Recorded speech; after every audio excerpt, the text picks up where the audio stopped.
BNP সরকারের পতন আন্দোলন, কারা পতন আন্দোলন করবে? জামাতে ইসলামে 2024-এর জুলাই আগস্টে যে সন্ত্রাসী কর্মকাণ্ড করা হয়েছে সেটি আসলে এর পেছনের প্রধান মাস্টার মাইন্ড ছিল জামাত। আওয়ামী লীগ সরকার পতনের প্রধান শক্তি ছিল জামাত, অভ্যন্তরীণ শক্তি। বিএনপি, আমি এর আগেও বলেছি, আবারও বলছি, বিএনপি একটা পার্শ্ব চরিত্র ছিল।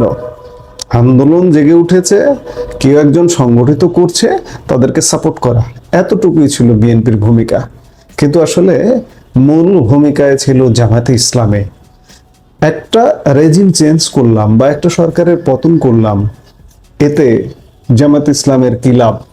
জামাতে ইসলামী সেই সময় তাদের যে ছক কষেছিল যে আওয়ামী লীগের পতন ঘটাবো, যে কোনোভাবে আমরা দীর্ঘদিন, কমপক্ষে 2-1 দশক আমরা ক্ষমতায় যাব বা ক্ষমতায় থাকব, সেটি বিপ্লবী সরকার হিসেবে হোক বা যে কোনো ভাবে হোক, বা নির্বাচনে ইলেকশন ইঞ্জিনিয়ারিং করে হোক, যে কোনো ভাবে হোক।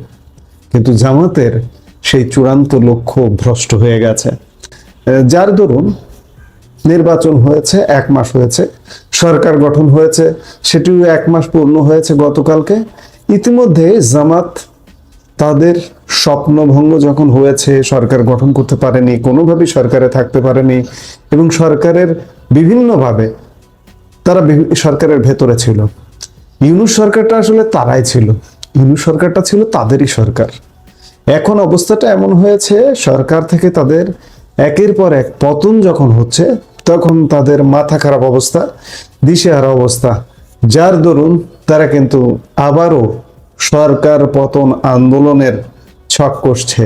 তারা জিহাদের আন্দোলন, জিহাদ করবার নতুন নতুন ছক কষছে। জিহাদ, তারা আজীবন জিহাদ করে, সবসময় জিহাদ করে। জিহাদ কি? কোনো উদ্দেশ্য সাধনের জন্য প্রাণপণ চেষ্টা। তারা ক্ষমতায় যাওয়ার জন্য প্রাণপণ চেষ্টায় এখনো রত আছে। এটা বিভিন্নভাবে প্রকাশিত হচ্ছে, গতকালকেও একবার প্রকাশিত হলো। বলাই যায় যে বাংলাদেশের রাজনীতিতে কি ফের ঘনাচ্ছে প্রতিবাদ আন্দোলনের কালো মেঘ। 2024 সালের জুলাই মাসে যে মেধা বনাম কোটা আন্দোলনের দাবানলে উত্তাল হয়েছিল গোটা দেশ, সেই আগুনের শিখা কি ফের জ্বলে উঠতে চলেছে? বাংলাদেশের রাজনৈতিক মহলে এই একটি প্রশ্নই এখন তুঙ্গে। গতকাল মঙ্গলবার জামাতে ইসলামের একটি বিস্ফোরক সংবাদ সম্মেলনের পর ঢাকার রাজনৈতিক সমীকরণ দ্রুত বদলাতে শুরু করেছে। রাজনৈতিক বিশ্লেষকদের মতে, সরকার যদি অবিলম্বে পদক্ষেপ না করে, তবে ফের এবার রাজপথে নামতে পারে তথাকথিত সেই জুলাই মাসের ছাত্র জনতার নাম দিয়ে যে জামাতের উইং, শিবিরের উইং মাঠে নেমেছিল, আবারও মাঠে নামবে। তাদের চূড়ান্ত লক্ষ্য ক্ষমতা, আবার একটা অস্থির করে, আবার এই সরকারের পতন ঘটিয়ে, আবার একটা বিপ্লবী সরকার। মূল কথা হচ্ছে তাদের বিপ্লবী সরকার, কারণ নির্বাচনের মাধ্যমে জামাত কখনোই ক্ষমতায় যেতে পারবে না। এই জন্য তারা বিকল্প পথে দীর্ঘদিন ক্ষমতায় থাকতে চায়, সারা পৃথিবী থেকে বাংলাদেশকে বিচ্ছিন্ন করে দিতে চায়, আফগানিস্তান বানাতে চায়, ইরান বানাতে চায়, এমনটা করতে চায় তারা। এজন্যই প্রশ্ন আসছে যে 2024-এর আওয়ামী লীগ সরকারের পর এবার কি তবে লক্ষ্য তারেক রহমানের নেতৃত্বাধীন সরকার? শেখ হাসিনার যে দশা হয়েছিল, সেই একই পথে হাঁটছে কি তারেক রহমান সরকার? আমাদের স্মৃতিতে এখনো জ্বলজ্বল করছে জুলাইয়ের সেই দিনগুলোর কথা। সেই ষড়যন্ত্র বা আন্দোলনের মূল দাবি ছিল কোটা নয়, মেধা। তৎকালীন আওয়ামী লীগ সরকারের বিরুদ্ধে অভিযোগ ছিল তারা বিভিন্ন ক্ষেত্রে কোটা চালু করে মেধাবীদের বঞ্চিত করছে এবং দলীয় অনুগতদের সুযোগ করে দিচ্ছে। সেই ক্ষোভের আগুন শেষ পর্যন্ত শেখ হাসিনার সরকারের পতন ঘটিয়েছিল। এরপর ডক্টর ইউনূসের 18 মাসের অন্তর্বর্তী শাসন, সেই শাসন কার্যত ছিল জামাতের শাসন। আমি খানিক আগে বললাম, আমি বরাবরই বলি, সব চড়াই উতরাই পেরিয়ে অবশেষে নির্বাচনের মাধ্যমে তারেক রহমানের নেতৃত্বাধীন বিএনপি সরকার গঠন করেছে। কিন্তু ক্ষমতার স্বাদ পাওয়ার 1 মাস যেতে না যেতে এই সরকারের বিরুদ্ধেও কি একই অভিযোগ তুলছে জামাত? জামাতে ইসলামের দাবি অনুযায়ী বর্তমান সরকারও সেই একই কোটা ও দলীয়করণের দোষে দুষ্ট। গতকাল মঙ্গলবার ঢাকার মগবাজারে দলের কেন্দ্রীয় কার্যালয়ে এক সংবাদ সম্মেলনে জামাতের সহকারী সেক্রেটারি জেনারেল মাওলানা আব্দুল হামিদ একগুচ্ছ গুরুতর অভিযোগ তুলেছেন। তার মতে বিএনপি সরকার পুনরায় সেই কোটা ভিত্তিক নিয়োগের সংস্কৃতি চালু করতে চাইছে। তিনি অভিযোগ করেছেন, গণতান্ত্রিক নীতি ও জনমতকে সম্পূর্ণ অবজ্ঞা করা হচ্ছে। বিভিন্ন সিটি কর্পোরেশন এবং জেলা পরিষদে সাধারণ নির্বাচনে যারা পরাজিত হয়েছিলেন, বিশেষ করে বিগত এই যে জাতীয় সংসদ নির্বাচনে সেটিকে ইঙ্গিত করা হয়েছে, সেই রাজনৈতিক প্রার্থীদেরই এখন প্রশাসক হিসাবে বসানো হচ্ছে। জামাতের দাবি, এটি সরাসরি জনগণের রায়কে অপমান করা। ঢাকা উত্তর সিটি কর্পোরেশনের প্রশাসক নিয়োগ করা হয়েছে তাকে, যিনি জামাতের আমিরের সাথে ভোটে ফেল করেননি, তিনি কিন্তু জিতেছিলেন। জামাত আমিরকে ইউনূস জিতিয়ে দিয়েছে সমঝোতার মাধ্যমে। তারই পুরস্কার হিসেবে ওই ব্যক্তিকে ঢাকা উত্তর সিটির প্রশাসক হিসেবে নিয়োগ দেওয়া হয়েছে। জামাত এখন এগুলোই ইঙ্গিত করছে। এই পরিস্থিতিতে তারা স্থানীয় প্রশাসনে দ্রুত নির্বাচনের দাবি জানিয়েছে। অভিযোগ শুধু স্থানীয় প্রশাসনে সীমাবদ্ধ নেই, শিক্ষা ও অর্থনৈতিক খাতের গুরুত্বপূর্ণ পদগুলোতেও রদবদল নিয়ে সরব হয়েছে জামাত। তাদের দাবি, অন্তর্বর্তী সরকারের আমলে যারা মেধার ভিত্তিতে উপাচার্য বা ভিসি হিসেবে নিয়োগ পেয়েছিলেন তাদের সরিয়ে দিয়ে এখন বিএনপি অনুগতদের বসানো হচ্ছে।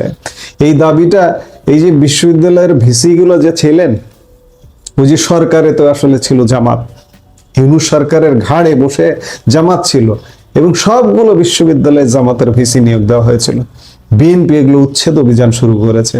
বিএনপি তাদের এখন নিজ দলের লোকজনকে উপাচার্য হিসেবে নিয়োগ দিচ্ছে, আর এতে আতে ঘা লাগছে জামাতের। আমরা এটি আশঙ্কা করেছিলাম, জামাত যখন একের পর এক বিভিন্ন জায়গা থেকে ক্ষমতাচ্যুত হবে তখন তারা অলরেডি দিশাহারা হয়ে গেছে। কারণ ওই যে বললাম, আওয়ামী লীগ সরকার বা রেজিম চেঞ্জের প্রধান ভূমিকা পালনকারী হচ্ছে জামাত, কিন্তু জামাত এখন চিন্তা করছে কি পেলাম আমরা, ফলাফল শূন্য। এই শূন্য ফলাফলকে আবার পূরণ করতে হলে জিহাদ করতে হবে, অর্থাৎ কোনো কিছু পাওয়ার উদ্দেশ্যে প্রাণপণে চাওয়া বা আন্দোলন করতে হবে। জিহাদি জামাতের সবচেয়ে বড় অভিযোগ তুলেছে জামাত যে আর্থিক খাতে জামাতের দাবি অনুযায়ী বাংলাদেশ ব্যাংকের গভর্নর পদে কোনো দক্ষ পেশাদার ব্যক্তিকে নিয়োগ না দিয়ে একজন বিএনপি ঘনিষ্ঠ ব্যবসায়ীকে দায়িত্ব দেওয়া হয়েছে। অভিযোগটা ভিন্ন জায়গায়। গত পরশু ইসলামী ব্যাংক পর্ষদ গভর্নরের সাথে সাক্ষাৎ করেছেন, বাংলাদেশ ব্যাংকের গভর্নর। হ্যাঁ, এটা সত্য কথা যে বাংলাদেশ ব্যাংকের গভর্নর একজন ব্যাংকিং পেশায় অপেশাদার একজন মানুষ, একজন ব্যবসায়ীকে নিয়োগ দেওয়া হয়েছে। বিএনপির নির্বাচন পরিচালনা কমিটির একজন সদস্যকে নিয়োগ দেওয়া হয়েছে, সত্য কথা। কিন্তু পরশুদিন জামাতের লোকজন, ইসলামী ব্যাংক মানে জামাতের লোকজন, তারা গভর্নরের সাথে দেখা করে এসছে। গতকালকে আব্দুল জলিল নামে জামাতের একজন নেতাই বলা যায়, তাকে ইসলামী ব্যাংক পর্ষদ থেকে অপসারণ করা হয়েছে। অর্থাৎ জামাতি অপসারণ ব্যাপকভাবে করছে বিএনপি, আর জামাতের এতে মাথা খারাপ অবস্থা। সূত্র বলছে, এই যে জামাতের বিভিন্ন জায়গা থেকে যে অপসারণ হচ্ছে, এই অপসারণ না পাওয়ার বেদনা থেকে তারা আসলে নতুন করে একটা ষড়যন্ত্র বলেন, আন্দোলন বলেন, এই সরকারকে ফেলায় দেওয়ার একটা রূপরেখা তৈরি করছে। জামাত প্রকাশ্যেই গতকালকে স্পষ্টই হুঁশিয়ারি দিয়েছে যে জনমতের তোয়াক্কা না করে সরকার যদি এই দলীয় এজেন্ডা বাস্তবায়ন করা চালিয়ে যায় তবে তাদের কড়া প্রতিরোধের মুখে পড়তে হবে। প্রয়োজনে ফের রাজপথে নেমে গণ আন্দোলন গড়ে তোলা হবে বলে জানিয়েছে। রাজনৈতিক বিশ্লেষকরা মনে করছেন, বাংলাদেশের রাজনীতি কি তবে ফের অশান্তির দুর্বিপাকে তুলিয়ে যাচ্ছে? আবারও কি তৈরি হচ্ছে আরো একটি জুলাই আন্দোলনের প্রেক্ষাপট? মাস্ট যে কোনো ভাবে, সেটা জামাত হোক, এই যে আওয়ামী লীগকে আসার ব্যাপারেও যদি বিএনপি নানা রকম বাধার সৃষ্টি করে, বিএনপি ধরা খেয়ে যাবে। এই কারণে বিএনপির এখনই উচিত আওয়ামী লীগের সাথে একটা সমঝোতা করে যে আপনারা আপাতত আমাদের ডিস্টার্ব করবেন না, আপনারা রাজনীতি করেন, রাজনীতিতে নামেন, আমরা আপনাদের কোনো বাধা দেব না, আমাদের আইন শৃঙ্খলা বাহিনী কোনো বাধা দেবে না, কিন্তু শান্তিপূর্ণ কর্মসূচি আপনারা করেন, কোনো সমস্যা নেই। এটা যদি বিএনপি না করে, জামাত বিএনপির গলার কাটা হতে যাচ্ছে। এখন প্রশ্ন আসছে, ইতিহাস কি তবে পুনরাবৃত্তি হতে চলেছে? ছাত্র জনতা, তথাকথিত ছাত্র জনতা কি তাদের মেধার অধিকার রক্ষায় আবারও রাজপথে নামবে? আবারও কি জামাত উস্কায় দিতে পারবে?